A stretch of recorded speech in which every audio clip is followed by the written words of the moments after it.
Hey guys, I'm Mike. It's the Board Game Rundown, and we are live in our Gen Con booth, 1931. I am very excited to have designer Stan Kordonski with me here today. Thank you so much for joining us. Hello, everybody. It's great to be here. Stan, how's your con going so far? What have you been doing? It's been pretty cool. This is a special one for me because I got invited to the Dice Tower Awards, and I happened to get an award. This Nice. has never happened to me at any con in any place. So I think I will always remember this one as, every con you remember, oh, it's the con where I signed my game, or it's the con where my game came out. This will be, for me, always, I think, the con where I got a Dice Tower Award. That's awesome. Congratulations on that. Thank you. So did you know that ahead of time? I didn't. I knew that Endless Winter was up for a few nominations, but I wasn't invited to it until the day of, and then the day of, I got an invitation. I said, well, of course I'll go, but I didn't have a lot of expectations because all the games were great. So Sure. at that point, it's Yeah. anybody's award, and they have chosen Endless Winter as the best strategy. That's And awesome. That's very special because even winning an award for best art or best production is great, but as a designer, you secretly hope Right. that it's the design that get acknowledged. Right. I would have taken anything, but Sure. it's extra special. Yeah, that's really awesome. So you just found that out when? The awards were Thursday, and it was Thursday morning. I got a text from the publisher saying, would you like to go to this thing? And I went to the Dice Tower booth and I said, I would like to come if that's okay. It's like, of course, you're the designer of the game's nominated, welcome. But I didn't even know exactly what categories. Oh, and then, wow. I kind of knew Yeah. when I got there, I knew it was Game of the Year a category, but I didn't know what other categories he got nominated for. So it was a big, big surprise. I don't think I'll forget this very soon. That's really cool. So, like you said, obviously any award the game can win is very cool, but as being the designer, Yeah. winning it on the merits of the game is the Yes. most special And for it's you. still a collective effort because even the game course. with awesome design and crappy art isn't going to get very far. So it's still, it's still a group of people, but it's about as Yeah. close as you can get in the business for being a designer. It's like either Right. Game of the Year or best designs, is as close as you can get from being personally acknowledged. Those awards are meant to acknowledge more of teamwork, though. Very cool, very cool. So, okay, speaking of Endless Winter, Yeah. there's a lot of, probably your biggest game to date just based on crowdfunding. No question. Biggest, probably bigger than my next 3 together. So, and of course that was published by Fantasia, but Yes. now you're publishing things on your own under Half a Yes. Kingdom. I am. So I want to ask, before we go into Half a Kingdom, Endless Winter. So there's a lot of different module options. I've heard a lot of people make suggestions. I'd like to hear from you which ones course. you suggest to play with. My opinion, the best thing after you learn the base game, the best expansion is Rivers and Rafts. And because it changes the map in a significant way and it adds a very significant element of strategy as far as map movement and map locations, the base map location is simplified, I should say, in the main game, and that was for a reason. I felt when I was designing a game, I felt there were a lot of moving parts, and I didn't want any one moving part sticking out too much. Sure. Because if the map sticks out too much, then people start thinking of it as an area control game because it has the most rules. So we try to keep even rule weight. So there's as many rules to the map as there are to the monument, to the megaliths, as there are to the deck building. And so when you look at it, it all seems evenly weighted. That being said, once you've played and you know it, and if you do like, which I like, area control, area movement games, that really amps it up. The second one, I would say cave paintings, because it's just the most unusual one. Like, how many Euros have a real, have a draw element? where Right. you actually draw stuff. Johnny Pack, he used the similar thing for a game called Merchants Cove. Yeah. So that so it's not that it hasn't been done. However, it's still pretty darn unique. It is unique, very much. And so that's for me. Those are the main ones. Rivers and Raft for to add much weight and decision space, and then cave paintings to add just this, wow, this feels different thing. Right. Well, that makes sense. You want the base game to have a balance of mechanics, Yes, and the modules can customize it as you want. Yeah, you want the game to be perceived a certain way, and I wanted it to be perceived as very evenly weighed game and not fall into category, it's a deck builder. Or people say, oh, deck builder is so minor, it's an area control game. I was very careful to make sure that people will say, no, it's all those things in equal parts. It does seem that way for sure. So you said you really like territory control games. I do. I think personally I like it because I like more interactive games and I don't shy away from meanness or combat. But that being said, a lot of people don't enjoy it, so I try to accommodate those gamers in my designs as well. The most combative game I've ever designed is Rurik Dawn of Kiev, and even that is not 10 out of 10 on the charts. I like games like Eclipse, games like Kemet, where you're like, I'm going to go smash you, take over your land and burn your village. But I am mindful that the style of games that I prefer to design, the audiences don't necessarily enjoy that overwhelmingly. Some people do, some don't, so I make it optional. So is there a potential territory control game on maybe the horizon in the future? For me? Yeah. Maybe. I don't know. It's a weird case where I enjoy playing them, but not necessarily feel compelled to design one. Gotcha. I feel like there's a lot of great ones already out there, from Blood Rage on, of course, through the modern history. So many good ones. I've never really thought of it yet, but now that you're saying it, why not? Challenge accepted. Why not, right? Because you design a lot of worker placement games. What is it specifically about that mechanic that you like? Yeah, I have a few, and I use different kinds of worker placement games. Some are kind of drafting worker placement games, like Shadow Kingdoms of Valeria, where you kind of move around Rundell and you place a worker to draft the dice and determines the action. So I like combinations, right? When you put a worker in my game, usually several things happen. If you look at Shadow Kingdoms, you get the dice, you get the action. If you look at Endless Winter, you go down the little menu, you get the things. If you look at something like Resurgence, you go, you can do a mission while you're there, you can, trigger the ability of the space, you can trigger special. That's my preference. Essentially what worker placement is just selecting an action. Yeah. And when you select an action, fun things should happen. And it's more, I think the method by which you select an action is secondary to what actually happens once you do that.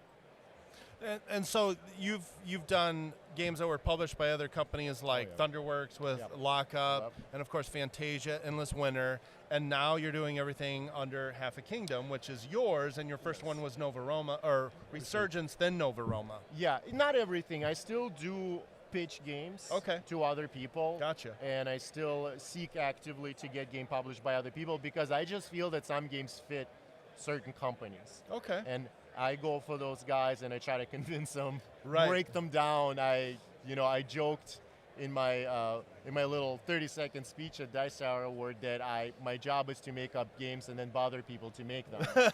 Right. It's kind of true because you're like, stop sending me emails, Stan. I made this game. Like, leave me alone. But yeah, I kind of try to make them see that, hey, that's a good fit. And sometimes they just feel like, sure, I could make it, but they would do such a much better job. Like it's their wheelhouse. Okay. And then sometimes they feel like this might be my strength, and those games I keep, for myself. I also would, at this point, only looking to maybe publish one game a year, not necessarily looking to do more. Okay. And I will continue kind of to do this hybrid where I make some for other folks, and I make some that I publish myself. So what kind of games do you think fit Half a Kingdom then? Well, it's a small company, it's me, my wife helps me, I hire some people, but because of the size, something that's not extremely ambitious, if I am working on a couple of games that are like big narrative-driven campaign style, I don't think that I'm going to be like the best person to do it at this point, maybe in the future. Sure. I'm still learning, publishing, and so Nova Roma will be the second one. The third one, I'm still going to keep it kind of to a self-contained Euro game and a regular box, and mostly concentrate on gameplay. Right. So the games I want to take on is mostly gameplay-centered. Like, why is this game great? Because gameplay is good. Right. And that's kind of my strategy strategy, Euro, interactive, competitive. Yep. To put some adjectives Right. out there. Not I haven't branched out into lighter games yet, nor much heavier, much lighter. If I have those type games, then I start to looking at companies that do party games, small games, or I start looking at companies like Colossal, something like that. They do big, heavy games. Okay. So that leads me to the question. I'm always a mechanics guy. It's very much for me mechanics over theme, because the art and everything else may be the first impression, but the mechanics are what people remember long term. What do you design around? Yeah, I think I design mostly about mechanics because art doesn't come into it for me till later stages, but I like to envision art. Sure. And actually my advice to a lot of people who are sort of starting out, don't neglect that part. You should have at least some idea of what your game will look like. So I try to, while I of course mechanically design, I'm already thinking, because this theme is this is what I envision. I would even sometimes think that this artist be perfect for it. In my mind, I would think that. Sure. I don't know, this might not be the artist that the publisher will end up using. So that gives me another edge when I do my own games, because I can be like, no, I want the Micho to do this one, or I want this guy to do this one. And then I go out after those guys and I try to, secure their time and do. So yeah, I think it's very, very important that there is a cohesion between your theme and your art. And I think the most successful games that we're looking at, they have that cohesion, because it can really hurt if the art and the mechanical part doesn't quite mash. It can. It becomes a lot harder to explain a game or teach a game when theme and mechanics don't jive quite well. So it definitely aids in learning a game, no question about that. So what else is coming down the pipeline for you? So Nova Roma should be getting delivered to the backers in October. Everything is closed already. Pledge management, everything is closed, but we'll probably have some copies for sale afterwards if people who watch this for some reason never heard of it and they find out they want one. Right now you can't pre-order or buy into it, but there will be some copies in November, probably end of November, that will be available, so no worries. So that's coming down. Once dust settles in this delivery, fulfillment, I'm gonna go into my next one, which isn't really titled yet. I'm still working on the best title for it, but it's the gameplay and some of the preliminary art is being done. So I'll make some announcement of that. It's not ready for announced. I have a game with a company, Board and Dice, out of Poland. Yeah. They have a design of mine. Still, they're keeping most of it under wraps. The gameplay is pretty much finished. They're starting on the art. So I expect around maybe even at Essen this year, they'll make some announcements about it. Awesome. So keep an eye out for that. I have a game with Elf Creek Games. Set in the Merchants of the Dark Road universe. Nice. The art for that is a bit further along. So who knows, perhaps around the same time or early next year, people will start hearing more about it. I love the art for that game. Yeah, and it's Andrew Bosley, so that's fantastic. Let's see if I forget anything. Those are the more immediate ones that are new or coming out. So kind of looking at a couple, 3 games. Awesome. I know there is a game by Hobby World, which Arcane Wonders often distributes, so it's the guys who do Furnace. Yeah. And some of the other games. They're publishing a game of mine, but I don't know how and when it's going to be out in English. So I'm not sure if it's even worth, but it's worth mentioning. It is another game I've designed that should be hitting the market in some parts of the world. So that's good. I'm excited. That kind of went on. I was like, I started listening. I'm glad. The more you kept talking, the more excited I got. I guess so I'm busy. But it worked. Yeah, it's great to be busy. Yeah. Absolutely. That's a great problem to have. Yeah. So what got you from gamer to designer? Talk us kind of how that happened. Just trying to get it done, getting noticed, and just taking a chance on it. I mean, almost any gamer I know that's not, that's a more serious collector gamer type, and even casual people, they all have ideas for games because it's so much fun. An idea for a game is like idea for anything else. It's really fun to think about. So I don't think I'm special in the sense that anybody has ideas. The only difference, I guess, in my case is that one of my first efforts kind of got noticed and got published, and that encouraged me to then try to get it done again and again. And then once I started doing it, I sort of refused to quit. Although there were plenty of signs from the universe that probably quitting is okay. But I just kind of persisted in it. I don't know why. I'm not the kind of guy that sees everything through. My wife will tell you that I don't necessarily finish everything I start. But for some reason, in this case, there's something in me that keeps making me want to go forth and do more stuff. I don't know why why not something else, but it's just how I am, I guess, built. You can't fight the compulsion. You just got to ride it out, right? It seems like whenever something good happens, I enjoy it, and then I immediately think, what's next? Which in a lot of other endeavors, something great happens. I'm like, great, done. We can close the book on this. Like, even I got this award. And I'm like, oh, I got this award. And I'm like, I wonder if I can get another one. Award. Exactly. I do have a publishing company. It would be nice if my games I publish got it. It's weird. Like, where's it come from? Why can't I be happy? But, so there is this vague, not dissatisfaction exactly, but maybe that's a word for it. Like, I feel this vague sense of, like, what else can I do? Where else can I go? It's similar in content creation. We're a small channel. We're just constantly trying new ideas. Some don't work, some do, and we're going to pursue them as far as we possibly can. Yeah, and sometimes you get discouraged, and sometimes you don't, and you don't know why. Like, this doesn't discourage me. I got so many rejections. When people hear, like, the list of the games that came out, a list of games I'm working on, they probably have an impression that I just walk into, like, a publisher booth and I say, hey, I'm Stan, I'm famous Stan over here, and they just, like, give me a contract.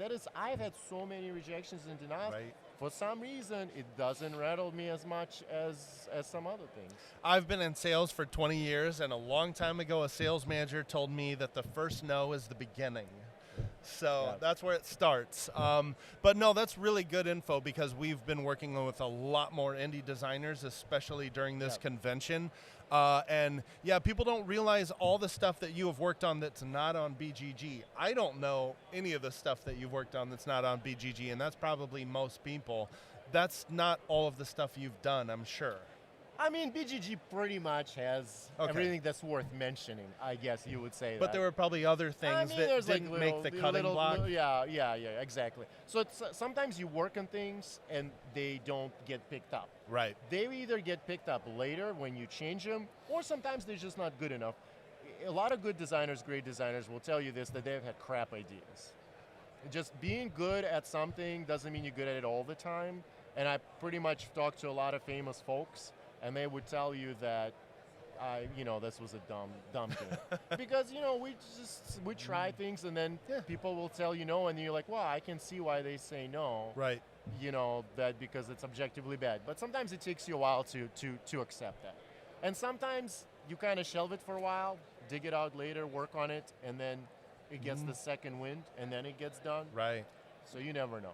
And you seem very objective about different ideas, even just saying, hey, this game might be better for this publisher, not your own. It's something that comes with time. At first, you don't have basis of comparison because you maybe have a game or two, and so you just you plugging it into anything that plugs. It's like the USB. If you didn't go this way, try it this way. Yeah. But then it dawns on you that, okay, you can probably disassociate a little bit and not take it so personal and just think about it objectively. It's not something that I did right away. I was, not always so objective about it. But I chilled out over the years. Sure. Having some success does also chill you out a little bit because you're like, okay, this was crap, but I had a good one. It encourages you. Right, yes, to exactly. admit a failure. It's not the end of the Validation helps you right, accept it's failure. like, yeah, I accept that this isn't so good. Yes. Yeah. So, what are some of your favorite games to play? The games that I played the most, it's probably Dune Imperium. Nice. Play with my wife a lot, 2-player, but also play with any player account. Really like that one. Do you like that one too? I like deck builders, period. I like Dune Imperium because it's a deck building board game. Oh yeah. Usually any deck builder I like. I like just all of them. With the 2-player count running I the like it's it. easy to work. It's easy. I don't have any problem with it. I played it a lot because it's easy to play. It's fun. It provides variety. Terraforming Mars is in that also category. It's a bit bigger, a bit longer than that, but it also gives you a lot of variety. Oh, yeah. Out of the newer games, Ark Nova definitely got a lot of play at my house. Awesome. Bigger, longer, but also great with 2 people. Not that I only play with 2 people. I play with all counts. Sure. I tend to play quite a bit games, but these are the ones that got replayed for me quite a bit, and you can see they all kind of have a similarity in the way that you're acquiring cards and making things. And I think that's kind of where my personal preference is. I like a lot of variety, and those games provide me with that variety. Yeah. And I like routes to victory that feel different, and those games do that to a certain extent. Maybe Dune Imperium is a little more streamlined towards combat, but still, I feel like within that, there are enough levers I can pull to satisfy. And so I keep going back, although my wife did kind of warn me, is like, I think I'm getting burned down on Dune, Oh, yeah? I said, well, 30 games or whatever we play, you can get burned out on it. I've been hearing Dune Imperium a lot. We, at Origins, one of our guys got to interview Martin Wallace. He said Dune Imperium's one of his most played games recently as well. It is a fantastic game. I still need to play the expansions, actually. Yeah, I've played the Rise of Ix. I like it. I like the extra cards. Sometimes they put the extra cards in, but not extra boards. So it's a little flexible. I like the original. It's streamlined. It's easy to explain. I've noticed players who are newer to the hobby do well with it. It's not end-all be-all. Some people won't like it because it does have that confrontation. But remember, in the beginning, I said I like direct confrontation. Right. So... and that gives me plenty of that. So now it's not going to be everyone's cup of tea. And some people even don't like deck builders. I don't know why, but these people exist. I know. We need to tag them so we know who they are when they come to the game group. They need to have, hi, my name is Steven, I don't like deck builders. I know. I don't know of anybody personally that doesn't like deck builders. I've had people say there's I'm like, what? You can just give me the most basic deck builder, like Shards of Infinity, and I will have a blast. I love that game. So what other conventions do you go to? Well, I usually always hit up Origins. I've been to Essen. This year, it was the first time I went to Cannes in France, to the French one, Festival de Jeux. So that was great. Actually, what was great, guys I met there are here, because French companies always attend Gen Con, and I'm like, oh, we just saw each other in France. So that's pretty cool. We have a couple of local things in Milwaukee. I live in Milwaukee, Wisconsin, so there's Midwinter Festival in January. Heard of that Nexus Gaming Festival, Strong Tower Games. There's all kinds of really tiny, small ones. We're talking a few hundred attendees. But they're in my backyard, so I always go there. The Protospiel, which is big design, I always go to those because I do a lot of play testing there of my upcoming games. So there's Protospiel Madison, Protospiel Milwaukee, Protospiel Chicago. There's a ton of other ones. Oh, yeah. Those are the ones that I hit up almost every year. And but then, I've never been to PAX. That's one I want to go or to, Gamma. too. So those are the two that, PAX, Gamma, and the Dice Towers. Never been to the Dice Tower once, so I would like to go one day. So there's a lot of great ones. But I feel like, to me, Indianapolis, Gen Con, and Origins are a must because they're within driving distance from Milwaukee. Exactly. That's our issue. We're in northern Indiana. So, and I've heard that Gamma is moving to Louisville next year. So that would be a bit better. You can hit the Bourbon Trail. Exactly. You must have watched our Whiskey Wednesday stream. So are you a whiskey guy? Is that I like bourbon. I like whiskey. I kind of like all of that stuff. I don't imbibe too much, but I like tastings. I like the I guess history of it. Going to a place that's been around forever, listening to their story, and then tasting it is what kind of I like. The more social, educational. I'm an educational drinker. Right. As long as you're learning something, it's okay. Learning something. That's very true. No, it's funny because we actually do a stream called Whiskey Wednesday, and the whole gimmick was, one, alliteration, and two is just guys shooting the crap over a couple whiskeys. So and it's kind of taken off, so that's funny you mentioned that. What other hobbies are you into that are not board games? Well, I've always been kind of I always like physical activity, workouts. Now that I'm getting older, it's mostly just gym time. Just going to the gym, so I don't overdo it. A little recreation basketball, I'm not a super tall guy, so I'm not super great at it, but it's probably one of my favorite sports. Nice. That I like to watch. So I do stay fairly physically active, and then I'd still have it's not exactly a hobby, but I'm a registered nurse. So, Oh, wow. I do work at the hospital. I do work at an urgent care place. I work in Amazing. the emergency room. So that takes a bit of time. I don't work too much, like not too many hours, but there's all these certifications and things. So I have to do continuing learning education and maintain all my certificates. So that's kind of lifetime learning as a medical professional. It sort of takes over, kind of becomes a part of your life. So those are kind of like the 3 parts of my life, and then the family life. So we have like the family life, the healthcare nursing life, the board game designer life, and then kind of my recreation is kind of going to the gym and just turning off my phone for an hour and just like working out. You got to have that unwind at some point, and you got to balance all those things. Yeah, you got to make sure your phone is like on do not disturb, because you'll get some email in the middle of your workout, and you're like, that's all you can think about. Email publishes you in the middle of a bench press. Yeah, I was like, oh no, and you're like, don't think about it, think about it, don't think about it. Anything else you want to add? No, man, I had a great time. I'm glad you guys kind of invited me over. It was great to chit chat. Absolutely. I'm looking forward to watching it later. Awesome. We're super happy that you came on to do this interview, Stan. And we got to do some more reviews of your game so that we can. I will be delighted. So look forward to that. Look forward to this interview coming out later. Stan, we really appreciate you coming on today. This has been our interview of Stan Kordonski at Gen Con. We'll see you next time. See you later.